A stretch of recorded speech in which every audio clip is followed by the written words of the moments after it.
Bathroom trends are everywhere right now. On TikTok, in showrooms, on Instagram, and I'm gonna be honest with you, some of them genuinely look great. But there is one on this list I've watched 3 different homeowners install in the last 6 months, each spending over $100,000 or more on their bathroom. And every single one of them is gonna be explaining it to a buyer in 3 years instead of using it as a selling point. I'm gonna tell you exactly which one it is and why. But I'm saving that till last, because once you understand the pattern and everything before it, the last one, it's gonna make sense. Let's get into it. Number 1, matte black hardware on everything. Matte black became the answer to brushed nickel about 6 years ago. And for a while, it was legitimately a great upgrade. It read modern, intentional, it was different in the bathroom from other builder grade materials. The problem is saturation. When something shows up in every apartment renovation, every HGTV episode, every home improvement store display at the same time, it stops reading as design choice and starts reading as default. Matte black,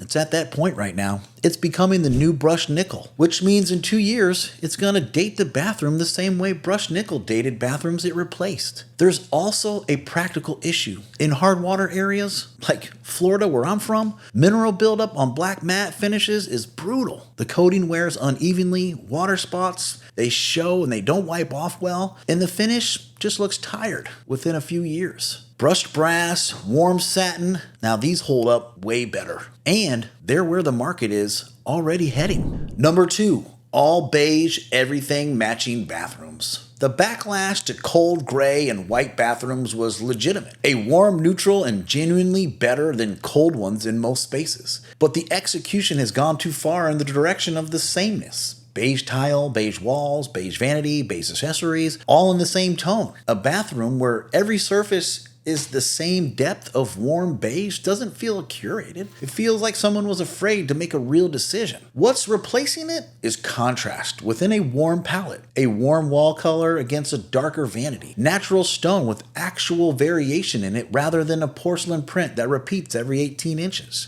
The goal is warmth with intention, not warmth with avoidance. One of those things holds its value. One of those things is already showing up in listing photos as something buyers have to look past. Make the right decision. Number 3, open shower niches without proper waterproofing. Open niches built into the shower wall look incredible in photography. Clean lines, everything organized, no door, and then when people actually live in them, an open shower niche collects water on the back wall with no airflow to dry it out. That surface stays wet longer than anywhere else in the shower, which means the grout molds faster there than anywhere else. If that niche wasn't waterproofed as carefully as the shower floor itself, and many of them aren't because they're treated as an afterthought, you have a moisture problem behind the wall within a few years. The right version of this, which I spec on all my builds, is a recessed niche with a full waterproofing membrane and a slight pitch on that niche floor so that the water drains forward. Most installers sometimes skip this pitch because it's not visible and it doesn't look great on the finished product. But it determines whether that niche looks clean in 3 years or turns into a mold and moisture problem. The trend isn't wrong. The execution usually is. Number 4, statement ceilings. 4 down, 3 to go. The one I mentioned at the intro is still coming. Bold wallpaper on bathroom ceilings,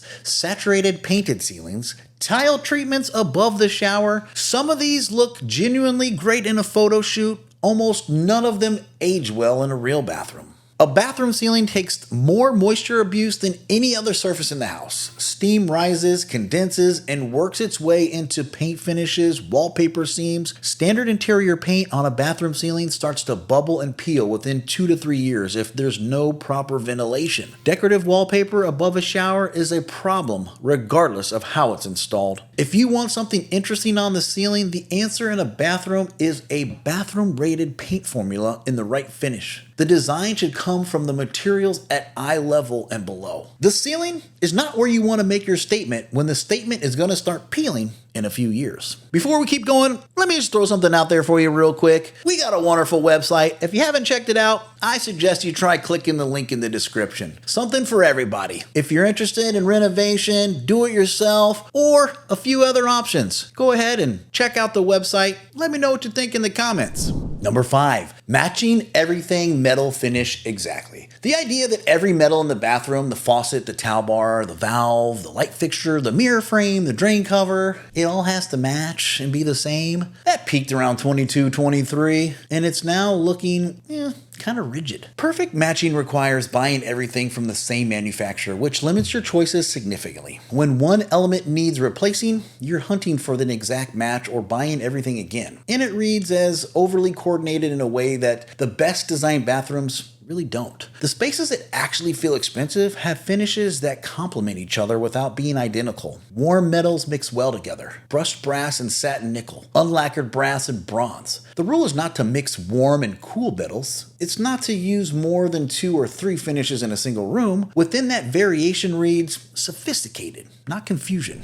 Number 6, barn doors on bathrooms. Guys, if you've watched this channel for any amount of time, definitely recently, or for a long time, I've been warning you about this one for years. The bathroom barn door is the shiplap of 2026. It was part of the farmhouse wave. It looked fresh for a moment. It solves a real problem that a swinging door in a small bathroom takes up as floor space, but the execution has become so common now it reads shortcut, and the functional problems never went away. Barn doors don't seal, there's a gap between the door, the sound passes, the light passes, the smell passes.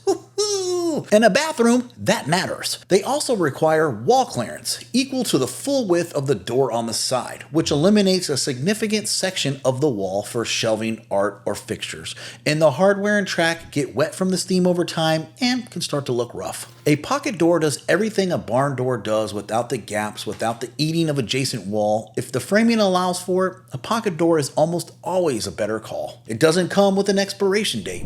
I'm gonna make a lot of people mad on number 7, the freestanding tub as the centerpiece. This is the one I mentioned at the start. 3 homeowners, $400,000 in bathroom renovations, all built around this decision. And I'll tell you exactly why it's going to hurt them. Freestanding tubs have been the hero object of luxury bathrooms for about a decade. They photograph beautifully. The sculptural soaker in the middle of the room, natural light, a view, it looks like a spa retreat, and that's what a lot of people want. And then people actually live in the house. Most freestanding tubs get used 3 to 4 times a year. What they do every single day is define the layout of a room, consume 4 to 6 feet of floor space, and require you to clean around all 4 sides of a fixture that never gets touched. Here's my math. A quality freestanding soaker runs anywhere from $1,500 to $6,000 for the tub itself. The floor drain, the plumbing, to fill the soaker, $1,500 to $2,000. And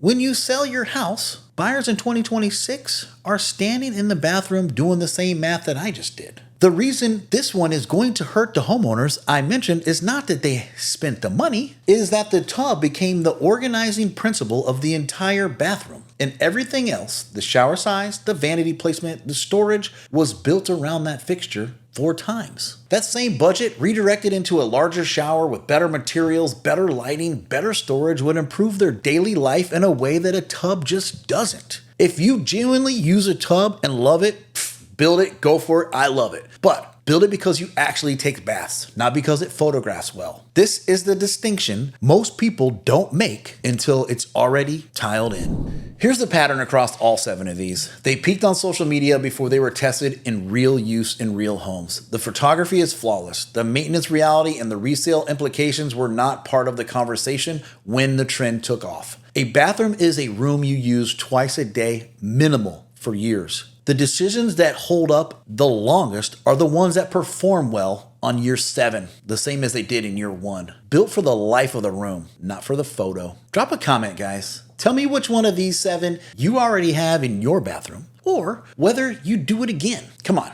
be honest, I'm in there, I want to read these, and if you haven't checked out our website, don't forget to. Hit that subscribe button because I got a lot more of these coming. And as always, I'm Blake. Thanks for watching Built by Becker.